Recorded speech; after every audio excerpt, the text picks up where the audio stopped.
اور اس مہینے کے متعلق آقا دو جہاں سردار انبیاء محمد عربی صلی اللہ علیہ وسلم اس مہینے میں کیا اعمال فرمایا کرتے تھے، تو ان کے متعلق آتا ہے کہ جب رجب کا مہینہ شروع ہوتا تو نبی پاک صلی اللہ علیہ وآلہ وسلم ایک دعا مانگا کرتے تھے، اور اس دعا کو ہمیں بھی جو ہے اپنے معمولات میں لانا چاہیے۔ نبی اکرم صلی اللہ علیہ وآلہ وسلم کا ترتیب اور طریقہ کار تو یہ تھا کہ نبی اکرم صلی اللہ علیہ وآلہ وسلم ہمیشہ اللہ رب العزت سے ملاقات کی دعا مانگا کرتے تھے کہ یا اللہ آپ سے ملاقات ہو جائے۔ لیکن جب رمضان مبارک کا مہینہ آتا تو اس کے لیے پھر اللہ رب العزت سے دعا مانگتے کہ یا اللہ اس مہینے تک ہمیں پہنچا دیجئے، ورنہ تو نبی اکرم صلی اللہ علیہ وآلہ وسلم بخشے بخشائے ہیں، تمام انبیاء علیہ السلام معصوم عن المعصیہ ہے، گناہوں سے پاک ہے، اور جیسے دنیا سے چلے جائے تو جنت کا وعدہ ان کے ساتھ ہے، بلکہ ان کے ذریعے سے ساری کی ساری جو ہے انسانیت کو اللہ رب العزت بخشش اور مغفرت عطا فرمائیں گے۔ نبی اکرم صلی اللہ علیہ وآلہ وسلم کے متعلق آتا ہے کہ جب قیامت برپا ہوگی تو لوگ آدم علیہ السلام کے پاس جائیں گے کہ اللہ رب العزت سے درخواست کر دے کہ حساب کتاب شروع ہو جائے، پھر نوح علیہ السلام کے پاس، اس طریقے سے تمام انبیاء علیہ السلام کے پاس جائیں گے۔ تمام انبیاء علیہ السلام کے پاس جانے کے بعد نبی اکرم صلی اللہ علیہ وآلہ وسلم کے پاس آئیں گے، اور نبی اکرم صلی اللہ علیہ وآلہ وسلم اللہ کے دربار میں سر بسجود ہو جائیں گے۔ اللہ رب العزت، کیونکہ آپ کو پتہ ہے کہ اللہ رب العزت کا ایک صفت ہے قہار، ایک صفت ہے قہار، اور حدیث میں آتا ہے کہ جب یہ سب کچھ ختم ہو جائے گا، سب کچھ ختم ہو جائے گا، قرآن بھی کہتے ہیں کل من علیہا فان، سب کچھ نے ختم ہونا ہے، کل من علیہا فان وَيَبْقَى وَجْهُ رَبِّكَ ذُو الْجَلَالِ وَالْإِكْرَامِ، صرف اللہ رب العزت نے باقی رہنا ہے۔ اللہ رب العزت آواز لگائیں گے لِمَنِ الْمُلْكُ الْيَوْمِ، سب کچھ ختم ہونے کے بعد حدیث میں آتے ہیں ملکۃ العرش، حملۃ العرش، عرش کے اٹھانے والے فرشتے بھی ختم ہو جائیں گے، کیونکہ اللہ کا وعدہ ہے کل من علیہا فان، اس دھرتی پر جتنی بھی چیزیں ہیں سب نے ختم ہونا ہے۔ پھر اللہ رب العزت آواز لگائیں گے لمن الملک اليوم، آج کس کی بادشاہت ہے؟ جواب دینے والا کوئی نہیں ہوگا، اور یہ آواز اللہ رب العزت 3 مرتبہ لگائیں گے لمن الملک اليوم، آج کس کی بادشاہت ہے؟ جو اپنے بادشاہتوں پر غرور کیا کرتے تھے، فرعون بنا بیٹھے رہتے تھے، آج کس کی بادشاہت ہے؟ کوئی جواب دینے والا نہیں ہے۔ لمن الملک اليوم، آواز لگایا جائے گا لیکن جواب دینے والا کوئی نہیں ہے، اللہ رب العزت خود جواب دیں گے للہ الواحد القہار، آج اس ذات کی بادشاہت ہے جو یکتا ہے، جس کا نامی نامی ہے اللہ، الواحد جو یکتا ہے، القہار صفت قہاریت رکھنے والا ہے۔ تو عرض کرنے کا مقصد یہ ہے کہ اللہ رب العزت کے سامنے نبی اکرم صلی اللہ علیہ وآلہ وسلم سر بسجود ہو جائیں گے، اور پھر اللہ رب العزت، حدیث میں آتے ہیں اللہ رب العزت کا آدھا غصہ ٹھنڈا ہو جائے گا، اور پھر ابوبکر صدیق رضی اللہ تعالیٰ عنہ کو نبی پاک صلی اللہ علیہ وسلم پیش فرمائیں گے۔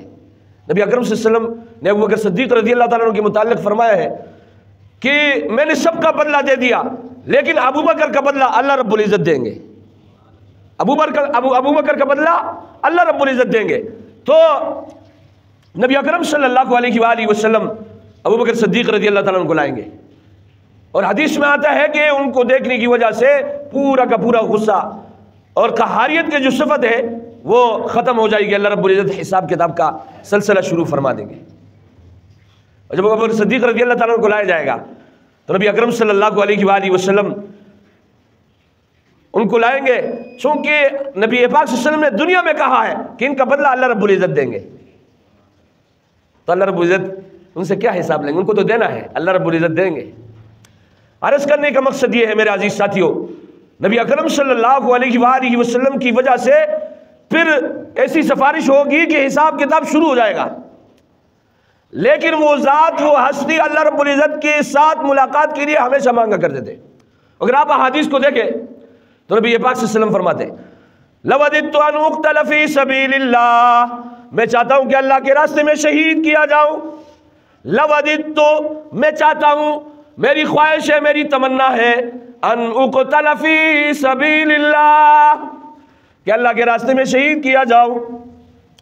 اللہ کے راستے کے متعلق کتنے بڑے فضائل ہیں۔ پھر نبی اکرم صلی اللہ علیہ وآلہ وسلم فرماتے ثم احیا ثم اقتل ثم احیا ثم اقتل ثم احیا ثم اقتل، پھر زندہ کیا جاؤ، پھر شہید کیا جاؤ، پھر زندہ کیا جاؤ، پھر شہید کیا جاؤ، پھر زندہ کیا جاؤ، پھر شہید کیا جاؤ۔ نبی اکرم صلی اللہ علیہ وآلہ وسلم مانگ رہے اللہ سے ملاقات ہو جائے، اللہ سے ملاقات ہو جائے، ملاقات ہو جائے اللہ سے۔ اور میرے عزیز ساتھیو، اللہم بالرفیق الاعلی، یا اللہ، اللہ سے ملاقات ہو جائے۔ نبی اکرم صلی اللہ علیہ وسلم مانگا کرتے تھے، صحابہ کرام رضوان اللہ اجمعین کو بھی یہی سکھایا تھا۔ آپ نے فضائل اعمال میں یہ حدیث پڑھی ہوگی کہ دو صحابہ مل کر دعا مانگتے جنگ احد سے پہلے۔ ایک صحابی کہتے یا اللہ، کل ایک ایسے پہلوان سے مقابلہ ہو اور وہ مقابلہ کرتے کرتے میں جو ہے اللہ کے راستے میں شہید ہو جاؤں۔ دوسرا اس پر آمین کہتا ہے۔ صحابہ بھی مانگا کرتے تھے کہ اللہ سے ملاقات ہو جائے۔ لیکن میرے عزیز ساتھیو، آپ دیکھیں حضور پاک صلی اللہ علیہ وآلہ وسلم ہمیشہ اللہ سے ملاقات کے لیے دعائیں مانگ رہے ہیں، لیکن جب رجب اور شعبان کا مہینہ آتا ہے پھر نبی پاک صلی اللہ علیہ وسلم دعا مانگتے ہیں اللہم بارک لنا فی رجب و شعبان وبلغنا رمضان، یا اللہ رمضان مبارک کا مہینہ آ رہا ہے، رجب اور شعبان میں ہمارے لیے برکت ڈال دیجئے اور رمضان مبارک کے مہینے تک ہمیں پہنچا دیجئے۔ نبی اکرم صلی اللہ علیہ وآلہ وسلم کے طریقہ کار کو تو آپ نے دیکھا کہ ہمیشہ کے لیے اللہ رب العزت سے ملاقات مانگ رہے، اور جب رمضان مبارک کا مہینہ آتا ہے پھر نبی پاک صلی اللہ علیہ وآلہ وسلم یہ دعا مانگتے یا اللہ دنیا میں ذرا چھوڑ دیجئے تاکہ رمضان مبارک کی برکات اور ثمرات حاصل کر سکے۔ اللہم بارک لنا فی رجب و شعبان وبلغنا رمضان وبلغنا رمضان، یا اللہ رمضان مبارک کے مہینے تک ہمیں پہنچا دیجئے۔ بزرگان دین کے متعلق آتا ہے کہ 6 مہینے پہلے رمضان مبارک کی تیاری کیا کرتے تھے اور 6 مہینے تک وہ اعمال کیا کرتے تھے جو رمضان مبارک میں وہ کیا کرتے تھے۔ تو پورا سال رمضان مبارک کی تیاری میں یوں گزرتا کہ 6 مہینے پہلے رمضان کا انتظار اور 6 مہینے بعد تک ان اعمال پر عمل جو رمضان مبارک میں ہوا کرتے تھے۔ پورا سال رمضان مبارک کے لیے گزر رہا ہے۔ تو میرا عزیز ساتھیو، نبی اکرم صلی اللہ علیہ وآلہ وسلم کے اس عمل کو اپنانا چاہیے کہ جو نبی پاک صلی اللہ علیہ وسلم نے ہمیں بتایا ہے، ہمیں سکھایا ہے۔ اللہم بارک لنا فی رجب و شعبان وبلغنا رمضان وبلغنا رمضان۔ پھر ہمارے ساتھی کہتے ہیں ہم رمضان مبارک کے لیے تیاری کیسے کریں، رمضان مبارک کے لیے تیاری کیسے کریں؟ انشاءاللہ العزیز آپ کو بتائیں گے رمضان مبارک کے لیے تیاری کس طریقے سے ہوتی ہے۔ رمضان مبارک کے لیے تیاری یوں کیا جائے، اگر آپ قرآن مجید آپ کا ٹھیک نہیں ہے تو آپ قرآن مجید کو ٹھیک کر لیں، کیونکہ رمضان مبارک میں نفل کا ثواب فرض کے برابر ہو جاتا ہے۔ ایک فرض 70 فرض کے برابر شمار کیا جاتا ہے، تو ایک حرف کے بدلے اگر غیر رمضان میں آپ کو 10 نیکیاں ملتی تھی تو اللہ رب العزت اس سے بڑھا چڑھا کر اللہ رب العزت آپ کو 70 نیکی عطا فرمائیں گے۔ تو ہمیں رمضان مبارک کی تیاری اس طریقے سے کر لینا چاہیے کہ ہر اعتبار سے ہم رمضان مبارک کے لیے تیار ہوں۔ رمضان مبارک کے مہینے کے لیے میرے نبی پاک صلی اللہ علیہ وآلہ وسلم نے دعا مانگی ہے کہ اللہ رمضان مبارک تک پہنچا دیجئے۔ اللہم بارک لنا فی رجب و شعبان وبلغنا رمضان، رجب اور شعبان میں یا اللہ ہمارے لیے برکت ڈال دیجئے اور رمضان مبارک کے مہینے تک پہنچا دیجئے۔ تو یہ دعا یاد رہے گی نا انشاءاللہ۔ 2 الفاظ ہیں، ہمارے اکثر ساتھی کیا کرتے ہیں بھائی ہمارے لیے یہ مشکل ہوتا ہے۔ میں آپ کو بتاؤں یہ مسنون اعمال جو نبی پاک صلی اللہ علیہ وسلم نے بتائے ہیں، اس کو اپنانے سے انسان کی زندگی میں انتہائی خوشی اور اسی طریقے سے طمانینت اور اطمینان آتا ہے اگر ہم نبی پاک صلی اللہ علیہ وسلم کے اعمال کو اپنائیں۔ لیکن ہمارا کام کیا ہوتا ہے؟ ہم کہتے ہیں نا یہ کام تو سنت ہے، یہ کام تو سنت ہے، اور سنت اگر آپ اس کو کہیں اس کو کر لیں تو کہہ رہے میاں سنت ہے نا، تو اگر آپ ان سے کہہ دیں کہ آپ اس عمل کو کر لیں سنت ہے، تو میرے عزیز ساتھیو جواب ملتا ہے فرض تو نہیں ہے نا، فرض تو نہیں ہے نا، کیا کہتے ہیں؟ فرض تو نہیں ہے۔